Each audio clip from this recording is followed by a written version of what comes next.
ولا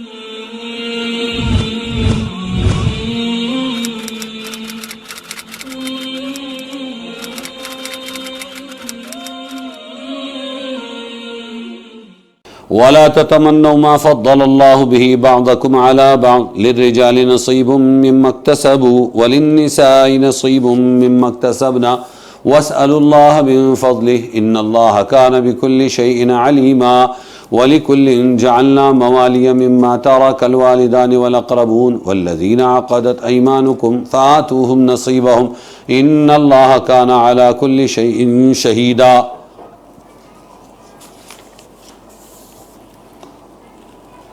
اور ہوس مت کرو جس چیز میں بڑائی دی اللہ نے ایک کو ایک پر، ہوس مت کرو یعنی تمنا مت کرو جس چیز میں بڑائی دی اللہ نے ایک کو ایک پر۔ مردوں کو حصہ ہے اپنی کمائی سے اور عورتوں کو حصہ ہے اپنی کمائی سے، اور مانگو اللہ سے اس کا فضل، بے شک اللہ کو ہر چیز معلوم ہے۔ اور ہر کسی کے لیے ہم نے مقرر کر دیے ہیں وارث اس مال کے کہ چھوڑ مرے ماں باپ اور قرابت والے، اور جن سے معاہدہ ہوا تمہارا ان کو دے دو ان کا حصہ، بے شک اللہ کے روبرو ہے ہر چیز۔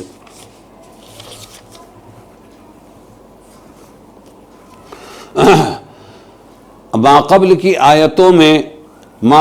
آیتوں میں میراث کے احکام گزرے ہیں، ان میں یہ بھی بتلایا جا چکا ہے کہ میت کے ورثہ میں اگر مرد اور عورت ہو اور میت کی طرف رشتے کی نسبت ایک ہی طرح کی ہو تو مرد کو عورت کی نسبت 2 گنا حصہ ملے گا۔ اس سے پہلے کیا بیان کیا گیا؟ مرد کو عورت سے 2 گنا حصہ ملے گا۔ اسی طرح کے اور فضائل بھی مردوں کے لیے ثابت ہے۔ حضرت ام سلمہ رضی اللہ عنہا نے ایک دفعہ حضور صلی اللہ علیہ وسلم سے عرض کیا، ہم کو آدھی میراث ملتی ہے اللہ کے رسول، اور ابھی فلاں فرق ہم میں اور مردوں میں ہے۔ مقصد اعتراض کرنا نہیں تھا، تمنا تھی کہ اگر ہم لوگ بھی مرد ہوتے تو ہمیں بھی ڈبل حصہ ملتا۔ بعض عورتوں نے یہ تمنا کی کہ کاش ہم مرد ہوتے تو مردوں کی طرح جہاد میں حصہ لیتے اور جہاد کی فضیلت ہمیں حاصل ہو جاتی۔ ایک عورت نے حضور صلی اللہ علیہ وسلم سے عرض کیا کہ مرد کو میراث میں 2 گنا حصہ ملتا ہے عورت کے مقابلے میں، اور عورت کی شہادت بھی مرد سے نصف ہے، آدھی ہے، تو کیا عبادات و اعمال میں بھی ہم کو نصف ہی ثواب ملے گا؟ یہ تھا اصل۔ باقی عبادتوں میں بھی ہم کو آدھا ثواب ملے گا کیا مردوں کے مقابلے میں؟ اس پر یہ آیت نازل ہوئی، دونوں کا جواب دیا گیا۔ حضرت ام سلمہ رضی اللہ عنہا کے سوال کا جواب تو ولا تتمنوا سے دیا گیا، اس عورت کے قول کا جواب للرجال نصیب سے دیا گیا۔ کیا ہے پھر سے دیکھو، پڑھیں گے تو سمجھ میں آئے گا۔ اور ہوس مت کرو جس چیز میں بڑائی دی اللہ نے ایک کو ایک پر، مردوں کو حصہ ہے اپنی کمائی سے اور عورتوں کو حصہ ہے اپنی کمائی سے، اور اللہ سے اس کا فضل مانگو۔ امور اختیاریہ اور غیر اختیاریہ کی تمنا کرنا۔ امور 2 قسم کے ہوتے ہیں، ایک اپنے اختیار میں اور ایک اپنے اختیار کے علاوہ۔ آیت میں ان غیر اختیاری فضائل کی تمنا کرنے سے منع کیا گیا جو دوسروں کو حاصل ہو۔ وجہ یہ ہے کہ انسان جب اپنے آپ کو دوسرے سے مال و دولت، آرام، عیش اور حسن و خوبی، علم و فضل میں کم پاتا ہے تو عادتاً اس کے دل میں ایک حسد کا، جلن کا مادہ پیدا ہوتا ہے، جس کا تقاضا کم سے کم یہ ہوتا ہے کہ میں بھی اس کے برابر یا زیادہ ہو جاؤں، یہ تمنا جاگتی ہے۔ اور بسا اوقات اس پر قدرت نہیں ہوتی، کیونکہ بہت سے کمالات ایسے ہیں جن میں انسان کی سعی و عمل کو کوئی دخل نہیں، یہ اللہ کے فضل سے وہ محض قدرت کے انعامات ہوتے ہیں، جیسے کسی شخص کا مرد ہونا، کسی اعلیٰ خاندان سے ہونا، نبوت کے خاندان سے، خاندان حکومت سے پیدا ہونا وغیرہ، حسین و جمیل خوبصورت ہونا، یہ انسان کے اپنے بس میں نہیں ہے۔ اگر وہ عمر بھر اس کی کوشش کرے، مثلا مرد ہو جائے یا عورت مرد ہو جائے یا خاندانی سید ہو جائے، اس کا ناک نقشہ قد و قامت حسین ہو جائے، تو اس کی قدرت میں نہیں ہے، نہ کسی اور دوا، علاج یا تدبیر سے وہ ان چیزوں کو حاصل کر سکتا ہے۔ اور جب دوسرے کی برابری پر قدرت نہیں ہے تو اب اس کے نفس میں خواہش جگہ پکڑتی ہے کہ دوسروں سے بھی یہ نعمت چھن جائے۔ اسی کو حسد کہتے ہیں۔ تاکہ وہ بھی اس کے برابر کم ہو جائے۔ اسی کا نام حسد ہے، جو انسانی اخلاق میں انتہائی شرمناک اور مضر خصلت ہے اور دنیا کے بہت سے جھگڑوں، فسادات اور قتل و غارت گری کا سبب ہے۔ قرآن کریم نے اس کا دروازہ بند کر دیا کہ جو غیر اختیاری خوبیاں دوسروں میں ہیں اس کی تمنا تم مت کرو، وَلَا تَتَمَنَّوْا مَا فَضَّلَ اللَّهُ بِهِ بَعْضَكُمْ عَلَىٰ بَعْضٍ۔ اللہ کی دی ہوئی کسی فضیلت کو کسی سے حاصل کرنے یا ویسی تم کو حاصل ہو جائے اس کی تمنا مت کرو، ورنہ تم نقصان میں رہو گے۔ ہر ایک انسان کو اپنی قسمت پر راضی رہنا چاہیے، دوسرے کے فضائل و کمالات کی تمنا میں نہ پڑنا چاہیے۔ اس کا نتیجہ اپنے لیے رنج، غم، حسد کے گناہ عظیم کے سوا کچھ نہیں۔ جس کو اللہ تعالیٰ نے مرد بنا دیا وہ اس پر شکر ادا کرے، جس کو عورت بنا دیا اسی پر راضی رہے۔ سمجھے کہ اگر وہ مرد ہو جاتی تو شاید مردوں کی ذمہ داریوں کو پورا نہ کر سکتی اور گناہ گار ہو جاتی۔ جس کو اللہ نے خوبصورت پیدا کیا اس پر شکر ادا کرے کہ اس کو ایک نعمت ملی، اور جو بدصورت ہے وہ بھی رنجیدہ نہ ہو اور سمجھے کہ میرے لیے اس میں کوئی خیر مقدر ہے۔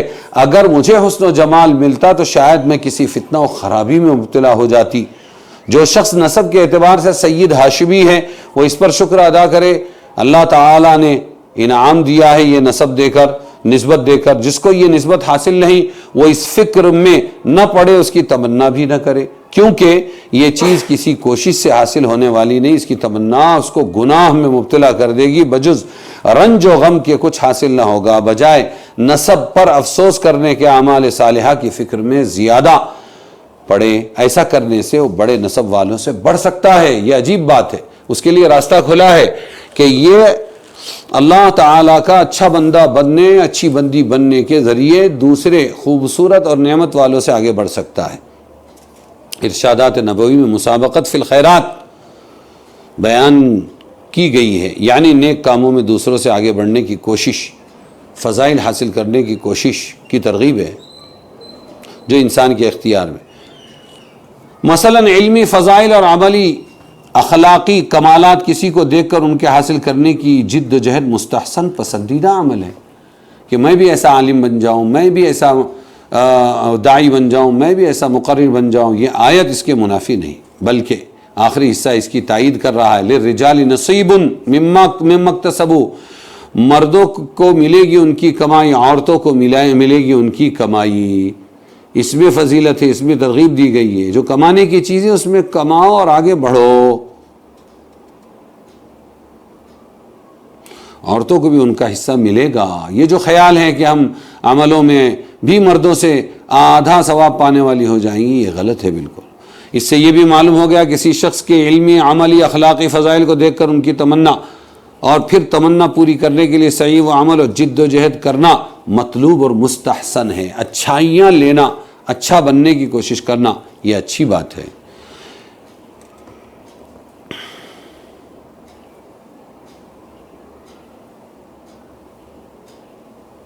اور بعض وہ لوگ بھی ہیں جو اپنی سستی اور کم ہمتی بلکہ بے غیرتی سے اختیاری فضائل حاصل کرنے میں بھی کوشش نہیں کرتے۔ تو حسد کرنا بھی غلط اور بالکل تقدیر کے حوالے کر کے تقدیر کا رونا روتے بیٹھنا بھی غلط۔ اور کوئی کہے تو اپنی ہمتی، کم ہمتی، بے عملی پر پردہ ڈالنے کے لیے قسمت اور تقدیر کے حوالے دینے لگتے ہیں، یہ غلط ہے۔ اس آیت نے ایک حکیمانہ، عادلانہ ضابطہ بتلا دیا۔ جو کمالات، فضائل غیر اختیاری ہیں ان میں انسان کا کسب و عمل مؤثر نہیں، جیسے کسی کا عالی نسب یا حسین و خوبصورت پیدا ہونا وغیرہ۔ ایسے فضائل کو تو حوالہ تقدیر کر دو، تقدیر کے حوالے کر دو۔ اور جو فضائل و کمالات اختیاری ہیں، جو کسب و عمل سے حاصل ہو سکتے ہیں، ان کی تمنا مفید ہے، بشرطے کہ تمنا کے ساتھ کسب و عمل اور جد و جہد بھی ہو۔ اس آیت میں یہ بھی وعدہ کیا گیا کہ سعی و عمل کرنے والے کی محنت ضائع نہ کی جائے گی، بلکہ ہر ایک کو بقدر محنت حصہ ملے گا، مرد ہو یا عورت ہو۔ پھر ایک بار آیت کا خلاصہ کہ جب میراث میں مردوں کا دوہرا حصہ مقرر ہوا تو بعض عورتوں نے یہ تمنا کی کہ ہم مرد ہیں، مرد ہوتے تو ہمیں بھی دوہرا حصہ ملتا۔